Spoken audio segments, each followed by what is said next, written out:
ఆశ్చర్యకరుడు, ఆలోచనకర్త, నిత్యుడగు తండ్రి, సమాధానాధిపతి అయిన యేసుక్రీస్తు పరిశుద్ధ నామమున ఈ ఉదయకాల శుభములు మీకు తెలియజేస్తున్నాను. ఇది నా దేవుని యొక్క వాగ్దానము. దేవుడు తన ఐశ్వర్యము చొప్పున మీ ప్రతి అవసరత తీర్చును. ఫిలిప్పీ పత్రిక 4వ అధ్యాయము 19వ వచనం. దేవుడు సర్వ సృష్టికి ఆధారభూతుడైనటువంటి వాడు. ఆయన సర్వాన్ని సృజించినటువంటి దేవుడు. సమస్తము పైన ఆయనకు అధికారం కలదు ప్రియులారా. కాబట్టి మానవునికి ఏది అవసరమో ప్రభువుకు తెలుసు. మొట్టమొదట ఆదాముని అవ్వను సృజించిన తర్వాత దేవుని నోట నుంచి వచ్చినటువంటి మొదటి మాట, మీరు ఫలించండి, అభివృద్ధి చెందండి అని అంటాడు. కాబట్టి మానవుడు ఫలించడం ద్వారా దేవునికి మహిమ కలుగుతుంది ప్రియులారా. మానవుడు తన యొక్క జీవితాన్ని అభివృద్ధి పరచుకోవటం ద్వారా దేవుని నామానికి ఘనత లభిస్తుంది ప్రియులారా. కాబట్టి దేవుడు తన యొక్క ఐశ్వర్యములో నుంచి మన యొక్క ప్రతి అవసరతను తీర్చేటువంటి దేవుడుగా ఉంటున్నాడు.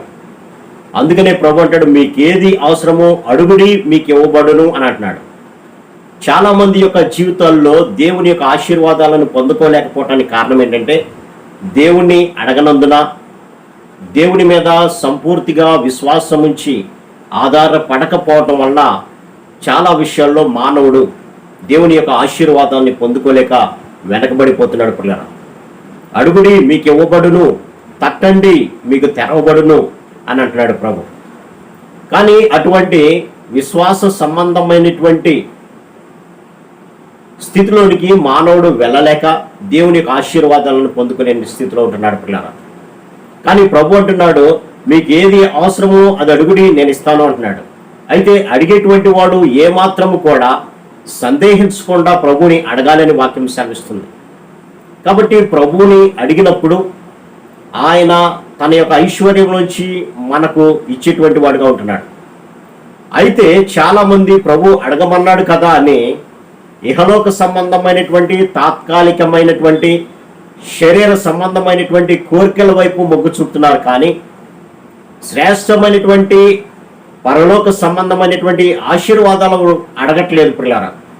అందుకనే ప్రభువు ఎలా ప్రార్థించాలి ప్రభు అని శిష్యులు అడిగినప్పుడు, అన్యులలాగా మీరు విస్తారంగా ఇహలోక సంబంధమైనవి కావాలని అడగబాకండి అని అంటాడు. మొట్టమొదట మీకు ఏం కావాలో తండ్రికి సమస్తము తెలుసు. కాబట్టి మీరు వెతకాల్సింది ఆయన రాజ్యాన్ని వెతుకు, ఆయన నీతిని వెతుకు, అప్పుడు నీకు ఏది కావాలో సమస్తమును కూడా నేను నీకు దయచేస్తాను అని అన్నాడు. యోబు యొక్క జీవితాన్ని మనం గమనించినప్పుడు, యోబు దేవుని యందు భయభక్తులు కలిగినటువంటి వాడుగా, దేవునికి ఇష్టడుగా, న్యాయము కలిగినటువంటి వాడుగా, యథార్థత కలిగినటువంటి స్థితిలో జీవించాడు పిల్లారా. అందుకనే యోబుకి కావలసినటువంటి సమస్తాన్ని కూడా ప్రభు దయచేశాడు. ఎంతగా దయచేశాడంటే, సాతాను యొక్క అధికారం ఆ కుటుంబం మీద లేకుండా ఆ కుటుంబం చుట్టూ కూడా తన యొక్క కంచెను వేశాడు పిల్లారా.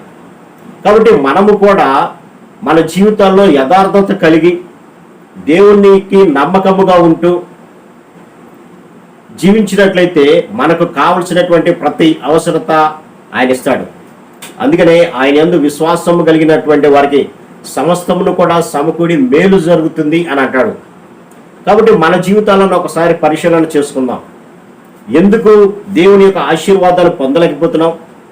ఒకవేళ ప్రార్థన చేసినా మనం ఎందుకు ఆయన నుంచి ఆ ప్రతిఫలాన్ని పొందలేకపోతున్నాము అని పరిశీలన చేసుకుంటే మన యొక్క విశ్వాసం మీద అనుమానం రావాల్సి వస్తుంది. ఎందుకంటే అడిగేటువంటి వాడు ఏమాత్రము సందేహించకుండా అడగాలనే ప్రభు సెలవిస్తున్నాడు. ఇంకొక విషయం ఏంటంటే, మనం ఒకవేళ అడిగినా మన సుఖ భోగముల నిమిత్తమై ఇహలోక సంబంధమైనవి అడుగుతున్నామేమో, కానీ శ్రేష్టమైనటువంటి దేవుని యొక్క వాక్యాన్ని, శ్రేష్టమైనటువంటి పాప క్షమాపణ, రక్షణ, నిత్య జీవము అనేటువంటి వాటిని అడగలేకపోతున్నామేమో. అందుకే ప్రభు మనకి ఇహలోక సంబంధమైనవి దయచేయట్లేదేమో.